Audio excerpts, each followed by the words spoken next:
Online class में आपका हार्दिक स्वागत है।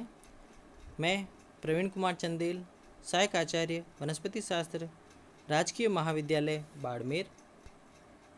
आज का जो हमारा टॉपिक है वो बीएससी पार्ट 3 के विद्यार्थियों के लिए है, जो उनके विषय वनस्पति शास्त्र के प्रथम प्रश्न पत्र पारिस्थितिकी एवं पर्यावरण जैविकी से संबंधित है।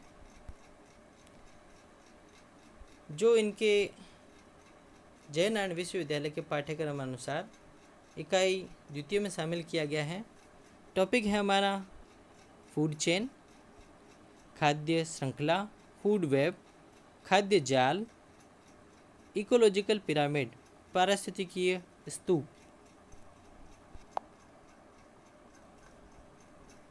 फूड चेन्स, खाद्य श्रृंखलाएं। The process of transfer of energy from producer through a series of organisms, that is from primary consumer to secondary consumer and from secondary consumer to tertiary consumer by process of eating and being eaten, constitute a food chain. Example, in grassland ecosystem, grass eaten by rabbit and rabbit eaten by hog. तो जो खाद्य श्रृंखलाएं हैं हम उसकी बात कर रहे हैं। तो ये देखा गया है कि जो एक जीवों की सीरीज के द्वारा, श्रृंखला के द्वारा हम ये देखते हैं कि जो एनर्जी है, ऊर्जा है, उसका स्थानांतरण होता है, या ऊर्जा के स्थानांतरण का जो प्रक्रम है वो जीवों की एक श्रृंखला के द्वारा उत्पादकों से कंज्यूमर्स या उपभोक्ताओं के बीच में होता है। तो एक श्रृंखला का निर्माण हुआ है, तो उसे हम खाद्य श्रृंखला या फूड चेन्स कहते हैं। ये देखा गया है कि प्राइमरी कंज्यूमर से ऊर्जा का जो प्रवाह है, या प्राथमिक उपभोक्ता से द्वितीयक उपभोक्ता की तरफ और द्वितीयक उपभोक्ता से सर्वोच्च उपभोक्ता की तरफ, ये ऊर्जा का प्रवाह देखा गया है। और ऊर्जा के प्रवाह के साथ साथ हम ये भी देखते हैं कि एक प्रक्रम है खाना और खाए जाना। खाना और खाए जाने के इस प्रक्रम के द्वारा एक श्रृंखला का निर्माण होता है, एक सीरीज का निर्माण होता है, एक चेन का निर्माण होता है। तो जीवों के खाने और खाए जाने की टेंडेंसी, प्रवृत्ति के कारण एक श्रृंखला बनी है, चेन बनी है, उसको हम फूड चेन या खाद्य श्रृंखला कहते हैं। जैसे अगर हम घास स्थल को पारिस्थितिकी तंत्र में देखें तो जो घास हैं वो प्रोड्यूसर हैं, उत्पादक हैं, और वो खरगोश के द्वारा, रैबिट के द्वारा खाई जाती हैं। तो घास को रैबिट खाता है और रैबिट को हॉग या हम कहें बाज खा जाता है। तो हम ये देखें कि रैबिट खाता है और खाए जाने वाला भी है, हॉग के द्वारा खाए जाने वाला है। तो इस तरह से ईटिंग एंड बीइंग ईटन दोनों प्रोसेस से एक चेन का निर्माण हुआ है, जिसको हम खाद्य श्रृंखला या फूड चेन कहते हैं। This sequence of eating and being eaten is called food chain. तो खाने और खाए जाने के इस श्रृंखला को हम खाद्य श्रृंखला कहते हैं। In nature 2 major types of food chain are present. प्रकृति में 2 प्रकार की मुख्य रूप से या खाद्य श्रृंखलाओं के 2 मुख्य प्रकार देखे गए हैं। पहला है आपका ग्रेजिंग फूड चेन और दूसरा है डेट्रिटियस food chain.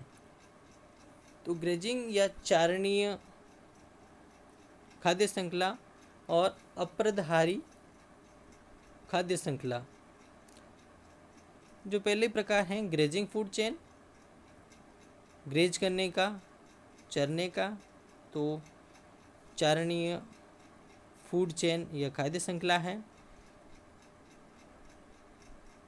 This type of food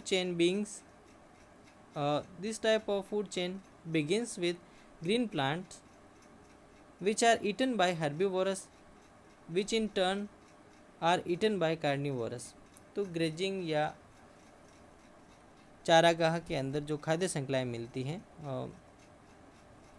उसमें ये देखा गया है कि ये जो श्रृंखलाएं हैं वो हरे पादपों के द्वारा शुरू होती हैं, और ये हरे पादप शाकाहारी जंतुओं के द्वारा खा लिए जाते हैं, और ये शाकाहारी जो जानवर हैं, ये जंतु हैं, वो मांसाहारी द्वारा खा लिए जाते हैं। तो खाना और खाए जाने का इस प्रक्रम के द्वारा एक श्रृंखला या चेन का निर्माण हुआ है। The ecosystem having this type of food chains are directly depend on solar radiation. तो अगर पारिस्थितिकी तंत्र में हम इस प्रकार की जो खाद्य श्रृंखला की देखें तो ये सीधी की सीधी सोलर रेडिएशन या सौर ऊर्जा के ऊपर, सौर विकिरणों के ऊपर डिपेंड रहती हैं। Grazing food chains are more common, सबसे सामान्य प्रकार है जिसमें देख सकते हैं ग्रास को खाने वाला ग्रास हॉपर है। ग्रास हॉपर को लिज़ार्ड या छिपकली खाती है, और छिपकली को हॉक या बाज खाते हैं। इसी प्रकार से जो दूसरी प्रकार की जो चेन है वो है आपके detritus food chain. This type of food chain start from dead organic matter acted upon by decomposers, which in turn are eaten by detrivorous consumers, which are eaten by top consumers। तो जो अप्रध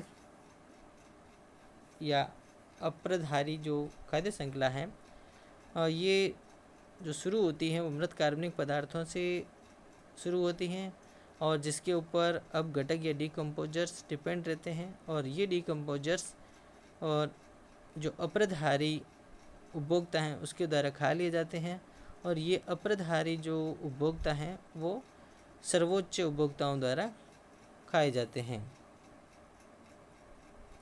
तो इस प्रकार से हम detritus food chain देखते हैं। Ecosystem having this type of food chains are not directly depend on solar radiation. तो जो डेट्रिटस फूड चेन है वो सीधे के सीधे सौर विकिरणों पर निर्भर नहीं करती हैं। In lack freshly fallen litter organic matter. अगर हम डेट्रिटस फूड चेन की बात करते हैं तो किसी झील की बात करें जिसमें जो पत्तियों के रूप में ताज़े गिरा हुआ लीटर कहलाता है ऑर्गेनिक मैटर है, और डिकम्पोजर्स और सेप्रोप्स कहलाते हैं मृतोपजीवी जो उसको अपघटित करते हैं, जिसके ऊपर डेट्रिवोरस कंज्यूमर्स हैं, और डेट्रिवोरस कंज्यूमर्स के ऊपर हमारा और डेट्रिवोरस पे हैं गेम फिश या टॉप कंज्यूमर्स जो उनको खा लेती हैं। तो इस प्रकार से हम डेट्रिटस फूड चेन की बात करते हैं। फूड वेब की बात करें, खाद्य जाल, तो food chains never occur independently in ecosystem but various food chains are interconnected with each other forming an interlocated system which is known as food web। तो खाद्य श्रृंखलाएँ प्रकृति के अंदर स्वतंत्र रूप से नहीं चलती हैं, ये एक दूसरे पे दूसरी खाद्य श्रृंखलाओं पे डिपेंड रहती हैं, और इस प्रकार की जो खाद्य श्रृंखलाएँ हैं वो एक दूसरे से इंटरकनेक्टेड रहती हैं, एक दूसरे से जुड़ी हुई रहती हैं, और जो एक इंटरलोकेटिंग या जुड़े हुए संघ तंत्र का निर्माण कर लेती हैं जिसको हम फूड वेब कहते हैं। आप इस डायग्राम में देख सकते हैं कि एक खाद्य श्रृंखला है जिसमें प्रोड्यूसर ग्रास है जिसको रेबिट खा रहा है और रेबिट को हॉक खा रहा है। तो इस प्रकार से ये खाद्य श्रृंखला है। इसी प्रकार से दूसरी खाद्य श्रृंखला में हम देख सकते हैं कि ग्रास को माउस चूहा खा रहा है और चूहे को सीधा हॉक खा रहा है, तो ये दूसरी खाद्य श्रृंखला है। इसी प्रकार से तीसरी खाद्य श्रृंखला हम देख सकते हैं कि जैसे हमने बात की कि घास को रेबिट खा रहा है और रेबिट को हॉक खा रहा है, एक खाद्य श्रृंखला। दूसरा, घास को माउस खा रहा है और माउस को हॉक खा रहा है, दूसरी खाद्य श्रृंखला। इसी तरीके ग्रास को माउस खा रहा है, माउस को स्नेक खा रहा है और स्नेक को हॉक या बाज खा रहा है। तो इस तरह से हम ये बात कर सकते हैं तीसरी खाद्य श्रृंखला की। इसी तरीके से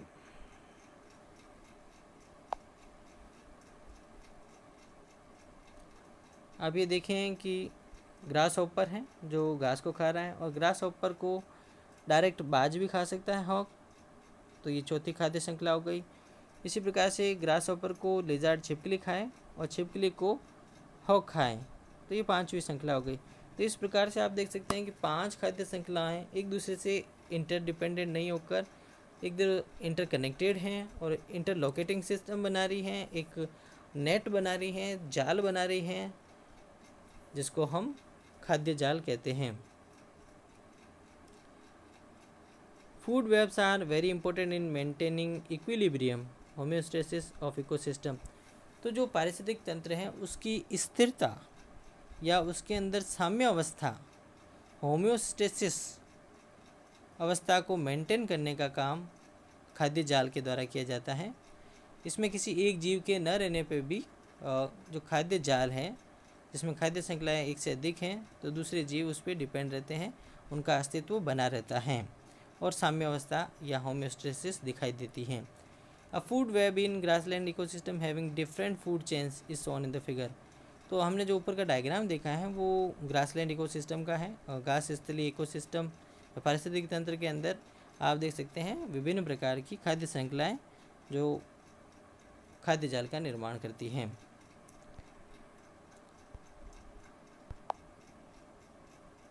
तो फूड चेन, खाद्य श्रृंखला, फूड वेब, खाद्य जाल, और तीसरा टॉपिक है हमारे इसी के अंदर इकोलॉजिकल पिरामिड और फूड पिरामिड्स।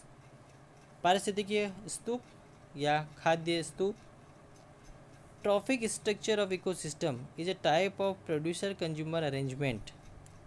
तो जो हम पारिस्थितिकी तंत्र की जो पोषक संरचना देखते हैं, जिसमें हम ये देखते हैं कि उत्पादक और उपभोक्ताओं का एक व्यवस्था क्रम है, in which each food level is called trophic level, और जिसमें जो प्रत्येक जो खाद्य स्तर है उसको हम पोषक स्तर कहते हैं, पोष स्तर कहते हैं।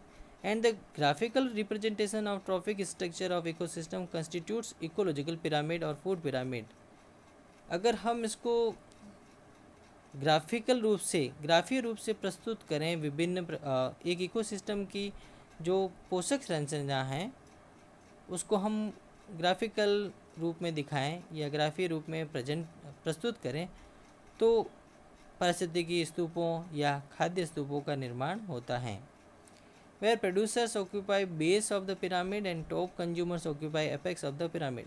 जिसमें जब हम पिरामिड बनाते हैं या स्तूप बनाते हैं तो उसका जो आधारीय भाग है वो उत्पादकों द्वारा, और जो उसका शीर्ष भाग है पिरामिड का, स्तूप का, वो सर्वोच्च उपभोक्ता के द्वारा ऑक्यूपाई किया जाता है, घेरा जाता है। The concept of ecological pyramid was developed by Elton 1927। जो पारिस्थितिकी स्तूपों की जो संकल्पना है इसको सबसे पहले एल्टन ने 1927 में विकसित किया था, इसलिए हम चार्ल्स एल्टन के द्वारा विकसित किया गया। इन इकोलॉजिकल पिरामिड्स को हम एल्टोनियन पिरामिड्स भी कहते हैं। The ecological pyramids are of 3 types. जो पारिस्थितिकी स्तूप है वो 3 प्रकार के होते हैं। पहला है आपका फर्स्ट है पिरामिड्स ऑफ नंबर्स, संख्या के स्तूप, in which number of individuals at each trophic level is shown in the pyramid. तो जो संख्या के स्तूप हैं या संख्या के जो पिरामिड्स हैं उसमें हम विभिन्न पोषक स्तरों पे उपस्थित जीव की संख्या का उपयोग करके और पारिस्थितिकी स्तूप का निर्माण करते हैं।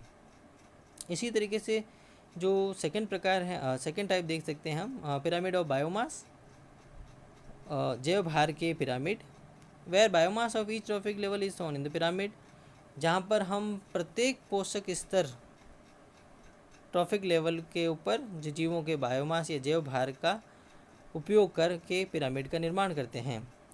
पिरामिड्स ऑफ एनर्जी, ऊर्जा के पिरामिड, ऊर्जा के स्तूप, वेयर एनर्जी कंटेंट और productivity of different trophic level is shown in the pyramid.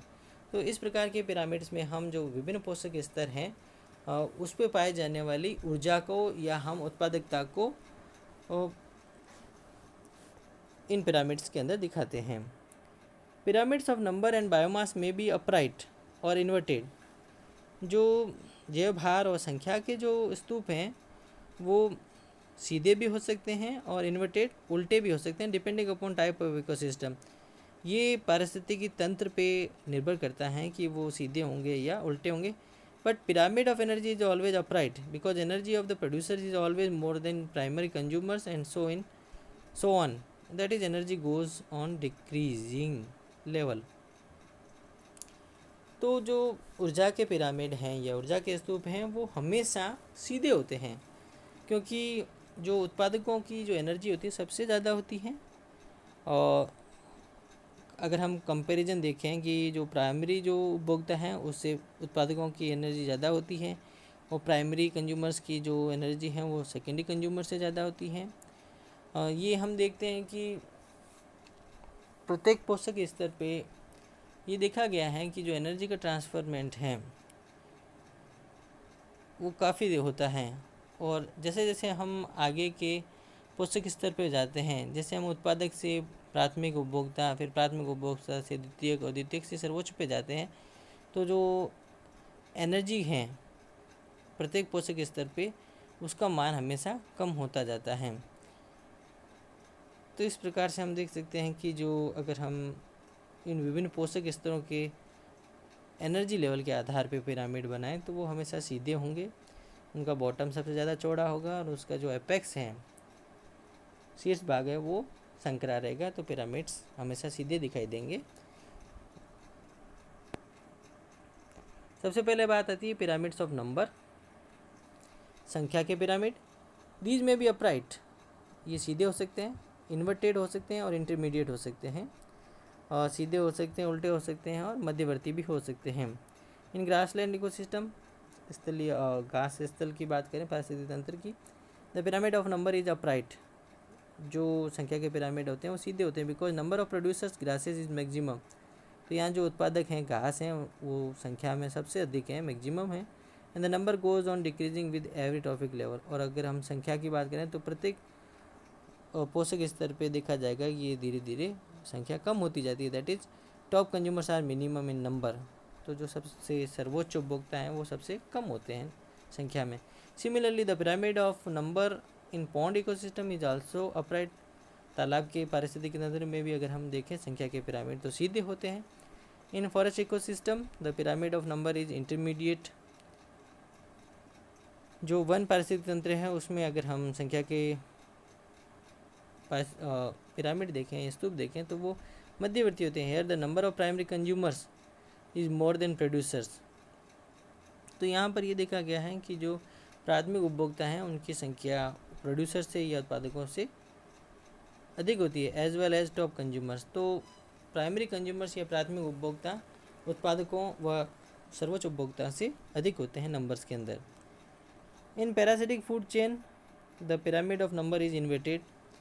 अगर हम परजीवी खाद्य श्रृंखलाओं की बात करें तो हम ये देखते हैं कि जो नंबर ऑफ पिरामिड्स हैं संख्या के आधार पे वो इन्वर्टेड या उल्टे होते हैं। Here the number of producer is minimum, और उत्पादक इसमें सबसे कम होते हैं संख्यात्मक रूप से, और top consumers of hyper parasites are maximum, और अति परजीवी इसमें संख्या में सर्वाधिक होते हैं। तो सबसे पहले हम देखें जैसे ट्री इकोसिस्टम। अगर वृक्ष पारिस्थितिक तंत्र को देखें तो वृक्ष एक सिंगल होता है, और इसके ऊपर जो बर्ड्स पाई जाती हैं जो हर्बीवोरस हैं तो वो संख्या में उससे ज़्यादा होती है। इन हर्बीवोरस के ऊपर पाए जाने वाले पैरासाइट्स हैं जैसे पेडिकुलस हैं, जू हैं, उनकी संख्या इन बर्ड्स से अधिक होती है। इन पेडिकुलस या जू के ऊपर जो हाइपर पैरासाइट्स हैं वो और अधिक संख्या में होते हैं। तो इस तरह से हम देखेंगे कि संख्यात्मक रूप से ट्री इकोसिस्टम के अंदर उत्पादकों से प्राथमिक उपभोक्ताओं की संख्या अधिक होती है, प्राथमिक उपभोक्ताओं से द्वितीयक उपभोक्ताओं और द्वितीयक उपभोक्ताओं से सर्वोच्च उपभोक्ताओं की संख्या सर्वाधिक होती है। तो इससे जो पिरामिड बनते हैं वो उल्टे बनते हैं। पिरामिड्स ऑफ बायोमास, जैवभार के pyramid, these are more fundamental and may be upright और इन्वर्टेड। और ये देखे गए हैं कि ये सीधे भी हो सकते हैं और उल्टे भी हो सकते हैं। In grassland ecosystem upright pyramid of biomass is present. अगर हम घास स्थलीय पारिस्थितिक तंत्र में देखें तो पिरामिड जैवभार के जो पिरामिड होते हैं सीधे होते हैं, because biomass of producer is maximum end of top consumer is minimum. अगर जैवभार देखा जाए तो उत्पादकों का सर्वाधिक होता है और सर्वोच्च उपभोक्ता का सबसे कम होता है।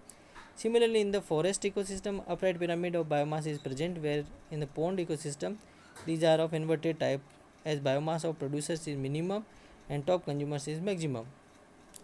तो हम ये देखें कि जो वन पारिस्थितिक तंत्र है इसमें सीधे जैव भार के जो पिरामिड होते हैं सीधे होते हैं, क्योंकि ये देखा गया है कि इसके अंदर भी जो प्रोड्यूसर्स होते हैं उनका बायोमास अधिक होता है ट्रीज़ का। और जैसे जैसे हम टॉप या सर्वोच्च उपभोक्ताओं की तरफ पहुंचते हैं, बाज हो गया आपके, तो उसका जो जैव भार होता है वो कम होता है compare to producers trees of forest. लेकिन अगर हम पॉन्ड इकोसिस्टम की बात करते हैं, तालाब पारिस्थितिकी तंत्र की, तो ये देखा गया है कि यहाँ पर जो जैव भार के जो पिरामिड है वो उल्टे बनते हैं। यहाँ ये देखते हैं कि जो प्रोड्यूसर्स हैं वो आपके हैं फाइटोप्लैंक्टन्स, पादप प्लवक या एल्गी है इसके अंदर। तो उनकी संख्या, उनके अगर जैव भार की बात करें संख्यात्मक रूप से ज़्यादा होते हैं, लेकिन अगर जैव भार देखें, बायोमास देखें तो बहुत कम होता है। इन जूप्लैंक्टन्स पे पाए जाने वाले इन फाइटोप्लैंक्टन्स पे, पादप प्लवक या एल्गी पे पाए जाने वाले जूप्लैंक्टन्स हैं, जंतु प्लवक, उनकी जो जैव भार है या बायोमास है वो कंपेयर टू फाइटोप्लैंक्टन्स अधिक होता है। और इन जूप्लैंक्टन्स को खाने वाली स्मॉल फिशेस हैं, उनका जैव भार जूप्लैंक्टन या जंतु प्लवकों से अधिक होता है। और इन स्मॉल फिशेस को खाने वाली जो लार्ज फिशेस हैं, बड़ी फिशेस हैं, उनका जैव भार उनसे भी अधिक होता है। तो इस प्रकार हम ये देख सकते हैं कि पॉन्ड इकोसिस्टम के अंदर जो पिरामिड ऑफ बायोमास हैं वो इन्वर्टेड होते हैं। जो थर्ड हैं पिरामिड्स ऑफ एनर्जी, ऊर्जा के pyramid. These are most fundamental and they indicate overall nature of ecosystem. और ये काफ़ी आधारभूत हैं, और जो पारिस्थितिकी तंत्र की जो प्रकृति है वो ओवरऑल इसी के द्वारा इंडिकेट होती हैं कि जो एनर्जी के पिरामिड्स होते हैं, एनर्जी के जो स्तूप होते हैं, ऊर्जा के स्तूप होते हैं। Pyramid of energy is always upright in all types of ecosystem. सभी प्रकार के पारिस्थितिकी तंत्रों के अंदर जो ऊर्जा के पिरामिड या ऊर्जा के स्तूप होते हैं वो हमेशा सीधे होते हैं। As energy goes on decreasing with each and every trophic level. जैसा देखा गया है कि जैसे जैसे हम टॉपिक लेवल पे बढ़ते हैं, प्रत्येक टॉपिक लेवल से दूसरे टॉपिक लेवल पे बढ़ते हैं, तो ये देखा गया कि जो ऊर्जा का है वो ह्रास होता है, ट्रांसफरमेंट कम होता है, और ऊर्जा की धीरे धीरे मात्रा हमें कम दिखाई देती है। तो इस तरह से हम देख सकते हैं पिरामिड्स ऑफ एनर्जी। और डायग्रामेटिक प्रेजेंटेशन है जिसमें हम देख सकते हैं, और पहला आपका ग्रासलैंड है, और ये जो डायग्राम दे रखा है वो पिरामिड्स ऑफ नंबर है इन डिफरेंट इकोसिस्टम। सबसे पहले ग्रासलैंड इकोसिस्टम की बात कर रहे हैं। यहाँ ग्रासेस बहुत सारी हैं। प्राइमरी कंज्यूमर्स हर्बीवोरस और रैट है, ग्रास हॉपर हैं, रेबिट्स हैं, ये कम हैं। सेकेंडरी कंज्यूमर्स लेजार्ड हैं, स्नेक हैं, वो उससे कम हो जाते हैं। और टर्सरी कंज्यूमर्स या कार्निवोरस हैं, हॉक है, सबसे कम संख्या में होते हैं। तो आप देखें अपराइट पिरामिड है। दूसरा जो है आपका वो है पॉन्ड इकोसिस्टम का, और डायग्राम बी के अंदर पॉन्ड इकोसिस्टम है आपका। तो इसमें सबसे नीचे देखें प्रोड्यूसर के रूप में फाइटोप्लैंक्टन्स हैं, एल्गी हैं, डाइटम्स हैं, क्लोरोफाइसियन मेंबर्स हैं। तो ये प्रोड्यूसर में बहुत अधिक हैं। और इसके ऊपर आप देखें कि जो स्मॉल फिशेज हैं या हम कहें कि जो प्लैंक्टन्स हैं वो हर्बीवोरस हैं, जो इसके ऊपर वो संख्यात्मक रूप से इनसे कम है। और इनके ऊपर जो स्मॉल फिशेज हैं, क्रैब्स हैं, वो सेकेंडरी कंज्यूमर्स हैं, वो प्राइमरी कंज्यूमर से संख्यात्मक रूप से कम, और टर्सरी कंज्यूमर्स और जो लार्ज फिशेज हैं वो बहुत कम संख्या में। तो अपराइट हैं पॉन्ड इकोसिस्टम में भी pyramid of numbers. Forest ecosystem में थोड़ा सा, फॉरेस्ट इकोसिस्टम की बात करें सी के अंदर तो थोड़ा सा अलग है कि इसमें प्रोड्यूसर्स से जो प्राइमरी कंज्यूमर्स हैं, हर्बीवोरस हैं, चाहे डियर हो, बर्ड्स हो, एलिफेंट हो, जितने भी हर्बीवोरस हैं वो संख्यात्मक रूप से सेकेंडरी कंज्यूमर और टर्सरी कंज्यूमर्स से भी संख्यात्मक रूप से अधिक होते हैं। तो आप ये इंटरमीडिएट फॉर्म देख सकते हैं फॉरेस्ट इकोसिस्टम में number of pyramid of numbers का। और पैरासिटिक जो हम बात कर रहे थे, पैरासिटिक फूड चेन कह सकते हैं, जिसमें हम ट्री इकोसिस्टम की बात करें, ट्री एक सिंगल है, उस पर फ्रूट ईटिंग बर्ड्स बहुत सारे हैं, हर्बीवोरस हैं। इनके ऊपर लीस और लाइस एंड बग्स हैं जो पैरासाइट्स हैं, और इनके ऊपर हाइपर पैरासाइट हैं ऑन लाइस एंड बग्स, जैसे बैक्टीरिया है, फंजाई है, एक्टिनोमाइसीटीज हैं। तो नंबर के हिसाब से ट्री की संख्या कम है, फ्रूट ईटिंग बर्ड की ज़्यादा हो जाती हैं, लाइस बग्स उससे ज़्यादा, और फंजाई बैक्टीरिया एक्टिनोमाइसीटीज की संख्या सबसे ज़्यादा होती है। तो आप ये देख सकते हैं इन्वर्टेड है pyramid of numbers in parasitic food chain और ट्री इकोसिस्टम। और दूसरे डायग्राम में हम ये देख रहे हैं आपको जो पिरामिड ऑफ बायोमास है इन डिफरेंट इकोसिस्टम। तो सबसे पहला जो ग्रासलैंड है उसके अंदर देखें बायोमास ग्रासलैंड ग्रासेस का सबसे अधिक है। रेट हैं, ग्रास ऊपर हैं, रेबिट हैं, इनका बायोमास ग्रासेस से कम है। और कार्निवोरस की हम बात करें, चाहे सेकेंडरी हो और टर्सरी हो, और स्नेक हो, लिजार्ड हो या हॉक हो, इनका जो बार और कम है। तो जो अपराइट दिखाई दे रहा है आपको ग्रासलैंड इकोसिस्टम में पिरामिड ऑफ बायोमास। इसी तरीके से अगर हम बायोमास की बात कर रहे हैं, और ये आपका जो बी डायग्राम है वो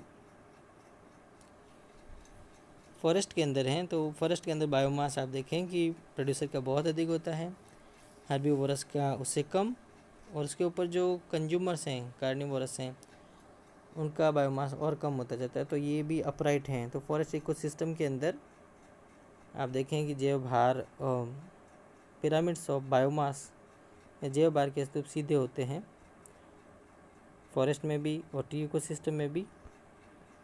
लेकिन हम पॉन्ड इकोसिस्टम में देख रहे हैं कि जो प्रोड्यूसर्स हैं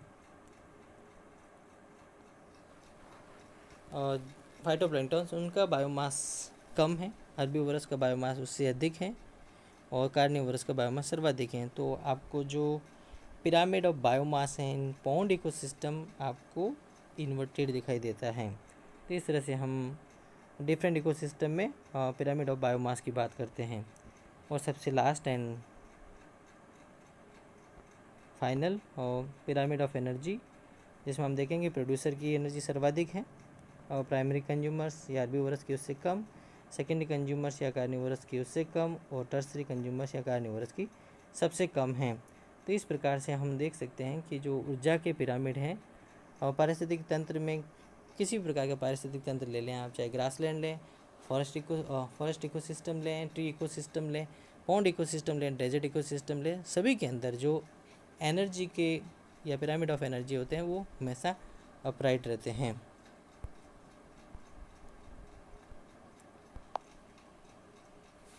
थैंक यू, धन्यवाद। तो इस तरह से हम 2 ऑनलाइन लेक्चर में हमने बात की। फर्स्ट ऑनलाइन लेक्चर में हमने इकोसिस्टम की structure, biotic and abiotic factors की बात की,